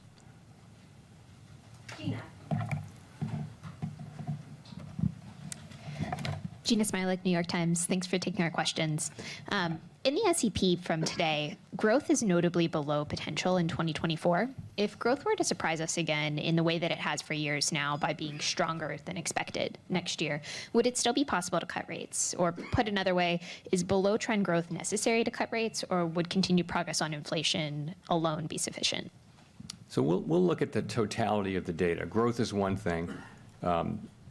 So is inflation, so is labor market data. So we'd look at the total, as we make decisions about policy changes going forward, we're going to look at all those things, and particularly about as they affect the outlook. It's ultimately all about the outlook and the balance of risks as well. So that's what we'd be looking for. If we have stronger growth, that'll be good for people. That'll be good for the labor market. It might actually mean that it takes a little longer to get inflation down to 2%. We will get it down to 2%. But if we see stronger growth, we will set policy according to what we actually see, and so that's how I would answer. I guess the question I'm asking, if you don't mind a quick follow-up, I guess the question I'm asking is above trend growth itself a problem? It's only a problem it's not itself a problem. It's only a problem insofar as it makes it more difficult for us to achieve our goals. And if you have growth that's robust, what that will mean is probably will keep the labor market very strong. It probably will place some upward pressure on inflation. That could mean that it takes longer to get to 2% inflation. That could mean we need to keep rates higher for longer. It could even mean ultimately that we would need to hike again. It just is. It's the way our policy works. Go to Neil. Hi, Chair Powell. Neil Irwin with Axios. How do you interpret the state of the labor market right now? And in particular, you've referred even today to evidence that it's coming into better balance. What would you need to see to conclude that it has reached that balance? So on the better balance side, just a lot of things. It's you see job growth still strong, but moving back down to more sustainable levels given population growth and labor force participation. The things that are not quite, but let me go on with that list. Claims are low. If you look at surveys of businesses, they're sort of the era of this frantic labor shortage are behind us, and they're seeing a shortage of labor as being significantly alleviated. If you look at shortages of workers, whereas they thought job availability was the highest it had ever been or close to it, that's now down to more normal levels by so many measures: participation, unemployment, so many measures, the unemployment, job openings, quits, all of those things. So wages are still running a bit above what would be consistent with 2% inflation over a long period of time. They've been gradually cooling off, but if wages are running around 4%, that's still a bit above, I would say. And I guess there are just a couple of other, the unemployment rate is very, very low. And these are, but I would just say overall, the development of the labor market has been very positive. It's been a good time for workers to find jobs and get solid wage increases. Claire. Jones, Financial Times. I'd say the mood among economists at the moment seems to be one of cautious optimism, which is somewhat corroborated by your forecast, by this sense that we are going to have a soft landing. Yeah, when we hear from the general public, there's a lot of discord about economic conditions. What do you think explains this disconnect, and does it matter for policymakers? It may be. A common theme is that while inflation is coming down, and that's very good news, the price level is not coming down. Prices of some goods and services are coming down, but overall, in the aggregate, the price level is not good. So people are still living with high prices, and that is something that people don't like. And what will happen with that is wages are now, real wages are now positive, so that wages are now moving up more than inflation as inflation comes down.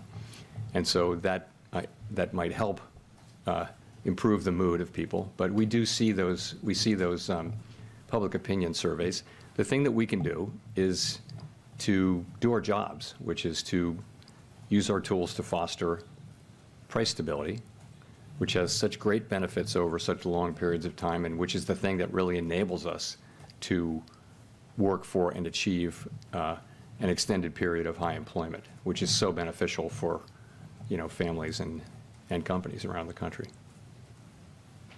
Victoria? Hi, Victoria Guido with Politico. I wanted to ask, on the flip side of if things start to deteriorate rapidly, if we do fall into a recession, if we do start to see unemployment rise at sort of the levels of inflation that we're seeing now, how would you all think about that in terms of rate cuts? Would that be a sign that you've done your job demand-wise? Sorry, if the economy looks like it's starting to fall into recession, if the jobless rate starts to rise? That's not something we're hoping to see. Obviously, we're hoping to see something very different, which is continuation of what we have seen, which is the labor market coming into better balance without a significant increase in unemployment, inflation coming down without a significant increase in unemployment, and growth moderating without a significant increase in unemployment. That's what we're trying very much to achieve, and not something we're looking to see. But would you take that as a signal that you should cut rates? Obviously, what we'll do is we'll look at the totality of the data, as I've mentioned a couple of times, and certainly the labor data would be important in that. And if you can describe a situation like that where if there were the beginning of a recession or something like that, then yes, that would certainly weigh heavily in that decision.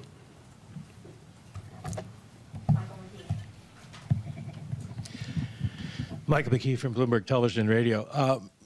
Mr. Chairman, you were, by your own admission, behind the curve in starting to raise rates to fight inflation. And you said earlier, again, the full effects of our tightening cycle have not yet been felt. How will you decide when to cut rates, and how will you ensure you're not behind the curve there? So we're aware of the risk that we would hang on too long. We know that that's a risk, and we're very focused on not making that mistake. And we do regard the two, we've come back into a better balance between the risk of overdoing it and the risk of underdoing it. Not only that, we were able to focus hard on the price stability mandate, and we're getting back to the point where, which is what you do when you're very far from one of the two mandates. You're getting now back to the point where both mandates are important, and they're more in balance too. So I think we'll be very much keeping that in mind as we make policy going forward. And the things we'll be looking at, I've already described. We're obviously looking hard at what's happening with demand, and what we see the same thing other people see, which is a strong economy, which really put up quite a performance in 2023. We see good evidence and good reason to believe that growth will come in lower next year, and you see what the forecasts are. I think the median participant wrote down 1.4% growth, but we'll have to see. It's very hard to predict. We'll also be looking to see progress on inflation and the labor market remaining strong, but ideally without seeing the kind of large increase in unemployment that happens sometimes. When you begin the cutting cycle, will it be essentially run the same way you do it now with raising rates, where you basically do trial and error, cut and see what happens, or will you tie it to some particular measure of progress? We haven't typically tried to articulate, with one exception, a really specific target levels, which was, some of you will remember the thresholds that we used in, I guess, 2013. The answer is these are things that we haven't really worked out yet. We're sort of just at the beginning of that discussion. Edward.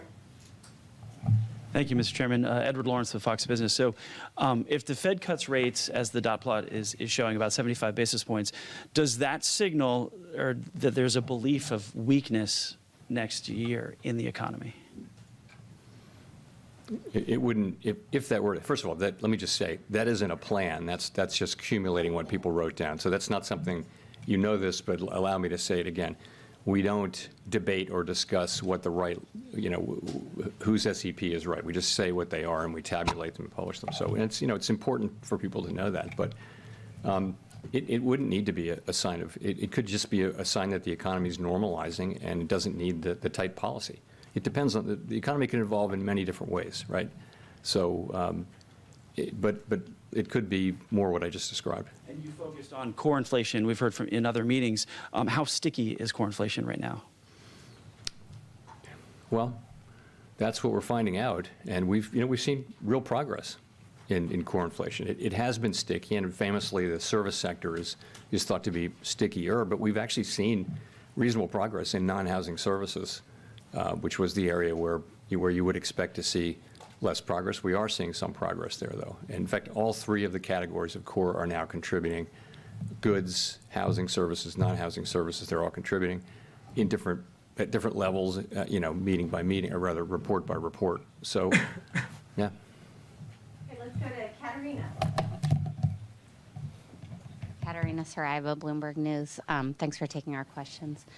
I just wanted to ask a little bit about, we had some pretty positive data this morning and yesterday. I'm assuming those were not incorporated into the forecasts we see today. But I just wanted to ask, how that kind of adds to your thinking, on the inflation outlook. Right. So we got CPI the morning of the first day, and we got PPI the next day, which informs the translation into PCE. So it's very, very late in the game, but nonetheless, participants are allowed to, encouraged to update their SEP forecasts until probably mid-morning today. After that, so staff has to accumulate all of that and create the documents that you see. So until about mid-morning, maybe late morning, it's okay to update. And I believe some people did update their forecasts based on what we saw today. Okay. And you see, how are you, when you think about, starting to think about the rate cuts next year or whenever they come, how do you think about the economy we're in now, kind of post-pandemic? Do you think that there's been significant structural shifts, and is that going to change how you look at a rate cut path? The question of whether there have been fundamental structural shifts is really hard to know the answer, and a very interesting one right now. The one that would affect,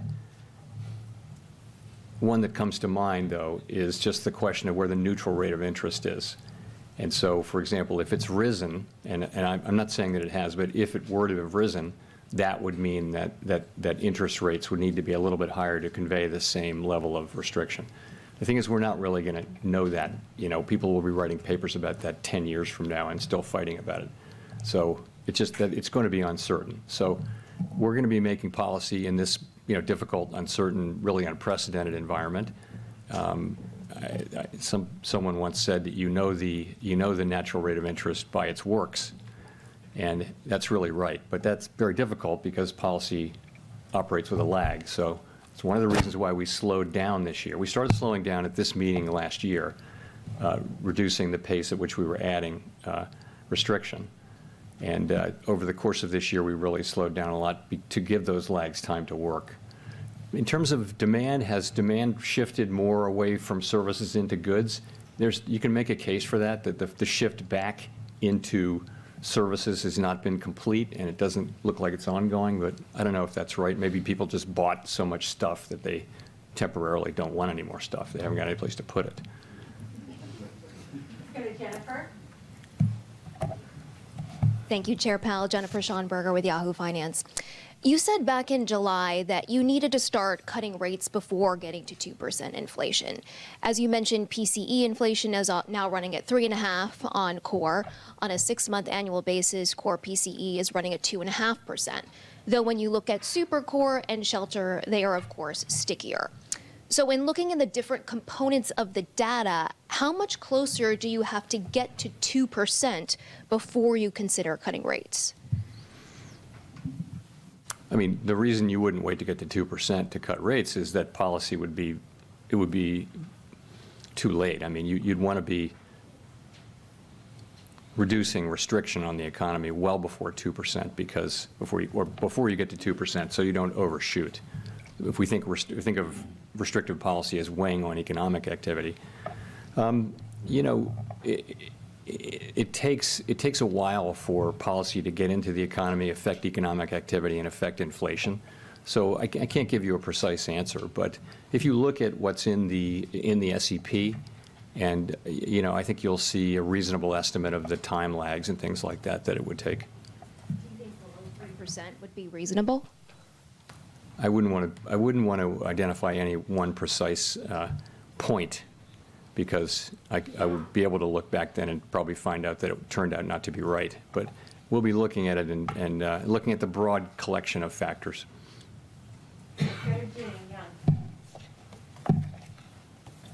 Hi, Chair Powell, Jean Young with Market News. Wanted to go back to the stickiness of inflation question. Over the past couple of years, a lot of central bankers have talked about the more difficult last mile of getting inflation back down to 2%. Yet it's also been surprising how fast inflation has come down this year.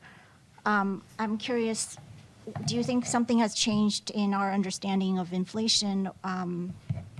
Or do you subscribe to this notion still, or is it something different about the U.S. economy? Thank you. I think this, you know, we felt since the beginning that it would be a combination of two factors. The first factor is just the unwinding of what happened in the pandemic, the distortions to supply and demand. And the second thing would be our policy, which was weighing on aggregate demand and actually making it easier for the supply side to recover because of lower demand. We thought those two things were going to be necessary. Sorry, say the last part of your question again. If there was something different about the U.S. economy. Yeah, so it's not that, it may or may not be about the U.S. economy being different. I think that this inflation was not the classic demand overload, pot boiling over kind of inflation that we think about. It was a combination of very strong demand, without question, and unusual supply side restrictions, both on the goods side but also on the labor side, because we had a participation shock. So this is just very unusual. And, you know, we had the view, my colleagues and I broadly had the view, that we could get a lot of, you know, you had essentially a vertical supply curve, because you ran into the limits of capacity at very low levels because there weren't workers and because people couldn't, the supply chains were all broken. So we had the view that you could come straight down that vertical supply curve to the extent demand reduced. And, you know, something like that has happened. It happened so far. The question is, you know, once that part of it runs out, and we think it has a ways to run. We definitely think that the sort of supply chain and shortages side has some ways to run. Does labor force participation have much more to run? It might. Immigration could help, but it may be that at some point you will run out of supply side help, and then it gets down to demand and it gets harder. That's very possible. But to say with certainty that the last mile is going to be different, I'd be reluctant to, you know, to suggest that we have any certainty around that. We just don't know. I mean, inflation keeps coming down, the labor market keeps getting back into balance, and you know, it's so far so good. Although we kind of assume that it will get harder from here, but so far it hasn't. Okay, we'll go to Megan for the last question. Hi, Chair Powell. Thanks for taking our questions. Megan Casella with Barron's. I want to ask about the balance sheet, given the Fed's focus now on proceeding carefully and considering rate cuts. And can you talk us through what the latest thinking is, and has there been any consideration of altering the pace of quantitative tightening at all? We're not talking about altering the pace of QT right now, just to get that out of the way. So balance sheet seems to be working pretty much as expected. What we've been seeing is that we're allowing runoff each month. That's adding up. I think we're close to 1.2 trillion now. That's showing up. The reverse repo facility has been coming down quickly, and reserves have been either moving up or, as a result, or holding steady. At a certain point, there won't be any more to come out of, or there'll be a level where the reverse repo facility levels out. And at that point, reserves will start to come down. We still have, that we intend to reduce our securities holders until we judge that the quantity of reserve balances has reached a level somewhat above that consistent with ample reserves. And we also intend to slow and then stop the decline in size of the balance sheet when reserve balances are somewhat above the level judged to be consistent with ample reserves. We're not at those levels. With reserves close to $3.5 trillion. We don't think we're at those reserves. There isn't a lot of evidence of that. We're watching it carefully, and so far it's working pretty much as expected, we think. Adjusting that thinking at all by the time you're considering or moving forward with rate cuts? Is that time to rethink, or are you still going to follow that thinking? So I think they're on independent tracks. So you're asking, though, the question, I guess you're implying the question of can you continue with QT at such time, QT, which is a tightening action, at such time as policy is still tight?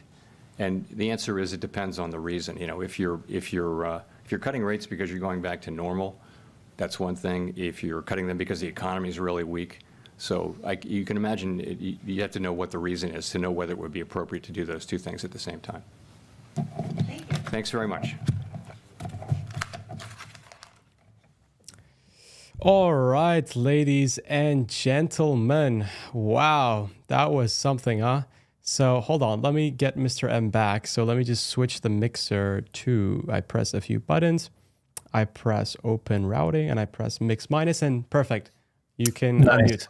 Amazing. That was crazy. That was long, and it's 12:15 a.m. My throat is like in pain, but we have a couple of things to cover, ladies and gents. So what I'm going to do is I'm going to bring back this chart because it is an important one. So if I just add that back to the stream. And it do is the amazing following. how much you can't say without saying anything. Yeah, man. Like I've taken like insane notes. So we're gonna cover each of them together. Don't go anywhere, because even after half an hour from the FOMC press conference, that's usually when markets make the biggest move. So keep watching, ladies and gents. We are at 630 people. I think this stream is probably, I think it's one of the most watched streams in crypto, at least, for the FOMC press conference. So, ladies and gents, thank you so much. Let's smash up the like button. That'd be very much appreciated. But let's jump into it straight away. So I have a few comments, right? So the first comment that I want to mention is that, look, economic data is usually 12 to 18 months delayed, right? So them actually bringing down interest rates. Look, interest rates are a bit more different. They do have more immediate effect, but still, economic data is usually lagging. So even if they decrease interest rates next year, economic conditions, they're not going to get better until at least 4 or 5 months after that. And look, it's pretty crazy. So what I'm going to do is I'm going to bring up my Twitter, because for the entire time I was taking notes on my Twitter page. So give me a second until I bring up all the notes that I took for this FOMC press conference. But in the meantime, Mr. M, what did you think? I mean, it was pretty hectic.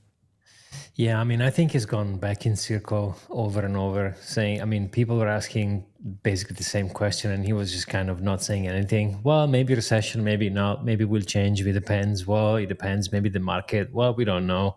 So yeah, whatever, bro. Like, yeah, it is what it is. It is what it is. And look, like if we look at some of the stuff he mentioned, it's actually pretty significant. So first things first, right? He mentioned that the Fed chair mentions that the economic conditions can get tighter to reach the 2% inflation rate goal. So what he was hinting there is that he was hinting higher interest rates are actually possible. And if we look at the data shown, right, people are very bullish for interest rate decreases. So is this going to change some of this data? I'm pretty sure today's FOMC press conference may alter, right? They may alter this for the upcoming data and upcoming predictions. So this, ladies and gentlemen, is going to be very interesting. Of course, meanwhile, Bitcoin did end up pumping we pumped a good 2-3%, I think. So that was not bad whatsoever, but is now a time to FOMO into long positions?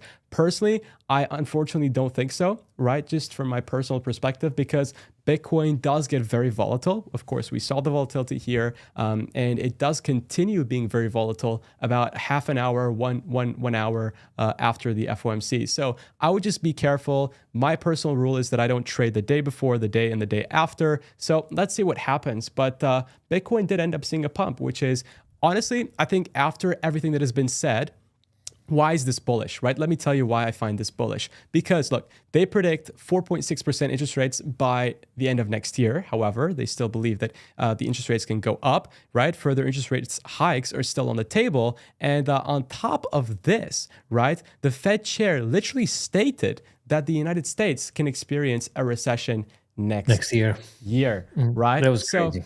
Let me just have a look at S&P. What did the S&P do? So the S&P still up, no particular worry in the markets, but I'm incredibly surprised that after all of these comments, the S&P didn't see a drop towards the downside. Honestly, I'm shocked. Right? But if Bitcoin pumps on a possible recession news given by the Fed chair, I think that Bitcoin's true value has been found, ladies and gents, because, Bitcoin has always wanted to be the inflationary hedge the inflationary hedge is an asset, right?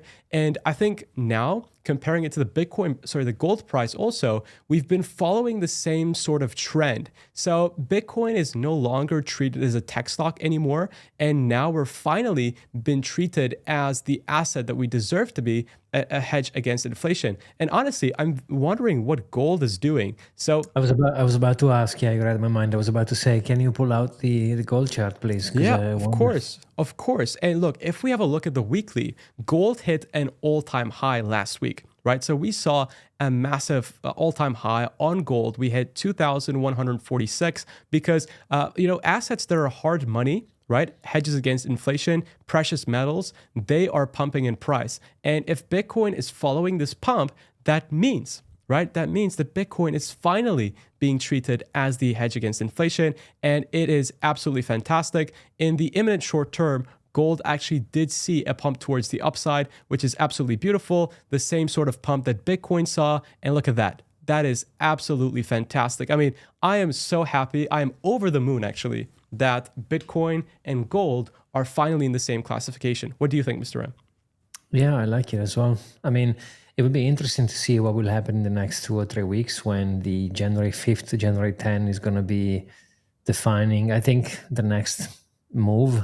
Some people are still expecting a correction. I think a correction is possible. I mean, not down to 9, of course. I think the 31,000, like you mentioned, still in play. But it's good to see that, like you said, we are correlating away from, tech stocks and more into kind of a safe, even, asset kind of thing. 100%. And I just want to bring this up because, yes, I am 16 years old, ladies and gents.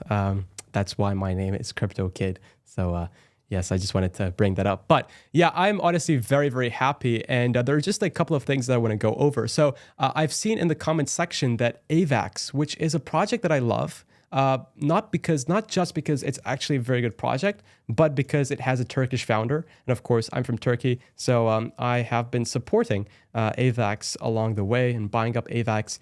And if we just have a look at AVAX, apparently it's been pumping pretty, wow. Look at that. Yeah, Cardano is also pumping hard as well. See that in the chat saying. That is not too shabby whatsoever. So AVAX holders, congrats. And if we have a look at ADA, Cardano very quick. Yeah, we talked pumping as well. We talked about Cardano together on the stream, and you showed us, Mr. Ram, all the people that are on Cardano and are building on Cardano. I was super shocked. Yeah, there's a lot going on Cardano. Look at that, boom, almost 70 cents. That is fantastic. That is fantastic. I checked earlier. 30% of my portfolio, as we speak, is in Cardano. Wow. So you are happy, Mr. M. And look what I'm going to do. Look what I'm going to do. So is this going to work? Hopefully. Did you hear? No, it didn't No, work. you probably need to put the sound bar up in the mixer. Yeah. You know what? It is what it is. I was going to make an applause sound, but I can also physically applaud. Nice. But yeah, amazing, man. Amazing. That's great to hear. So AVAX is pumping. Altcoins are pumping. ADA is pumping. Bitcoin is pumping. Everything is pumping. The only thing not pumping is my energy because it is 12:30 a.m. And I'm super lucky that school is off on winter holidays. Otherwise, this would have not been possible. So yeah, that is making me a bit happy there. But look, guys, I think we'll mention a couple of things. Bitcoin is not doing too much. We're at $42,600. We'll go on for another 10, 15 minutes. And I think we'll wrap it up over there because I don't want to hold Mr. M for too long too. And of course, you guys. So one of the most important things, what is your end of year target, Mr. M? What is your end of year target? For Bitcoin? Yes, for Bitcoin. That's a super good question. I think we're going to go sideways-ish. I don't think we're going to, because I think January is going to be key. January 5th to January 10, when the ETF window, which we have a few, we discussed today on the show. So I think we'll stay in the same range as we are now. Honestly, I'm not expecting a huge amount because, I mean, nothing has happened really. I mean, okay, we pumped a little bit, but we're going down a little bit. We kind of, I don't know. I don't think nothing is going to happen, to be honest. I think the volume, Wow. I can't see the volume, but I think we're going to go sideways-ish. Let's say 40-ish.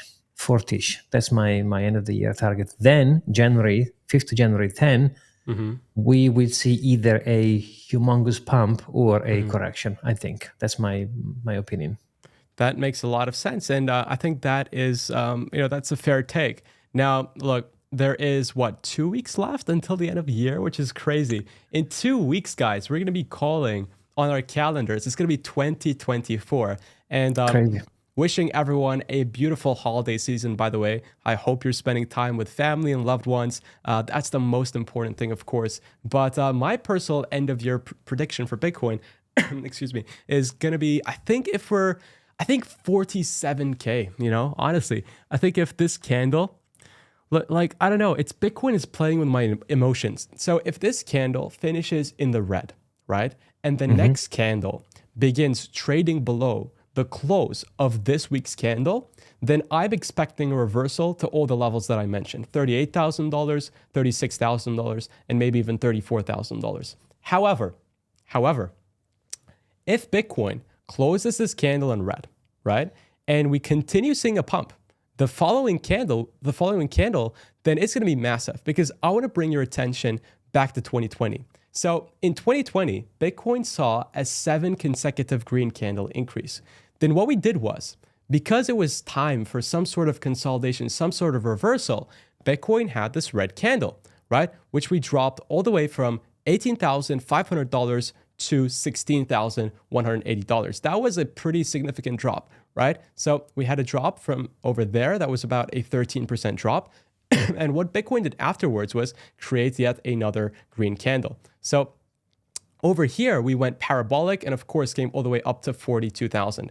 Now, do I think Bitcoin is going to go parabolic? Well, look, right? Let's lay out the facts.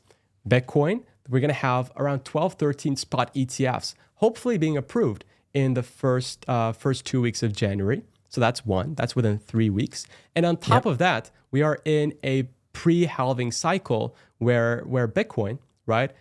Always looking at the history of Bitcoin, we know that it just continues to pump, right? So if I think I lost my chart, unfortunately, for the halving, but stay tuned on my videos because I always end up sharing it. I think Bitcoin will and can go parabolic if the ETFs are taken into good account and we don't see a buy the rumors, sell the news type situation. So in summary, what is my end of year prediction for Bitcoin? I think it's going to be between, I'm going to give it a range. I think $38,000 and $44,000. That's what I'm expecting. It's not a massive range, so 38 to 44. All right, ladies and gents, just a couple of notes that I took, and then we can end it off. right?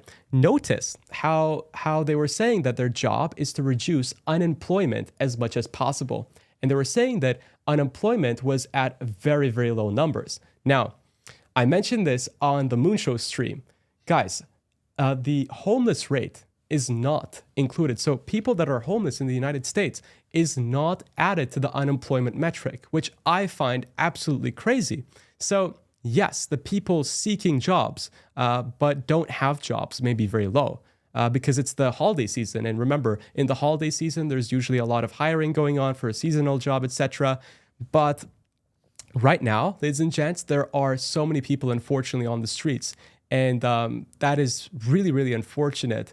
And it's just not reflected on the data. And that's why, yet again, it's another false data that is not shown in its proper aspect, right? So that was the first thing that was stuck in my mind.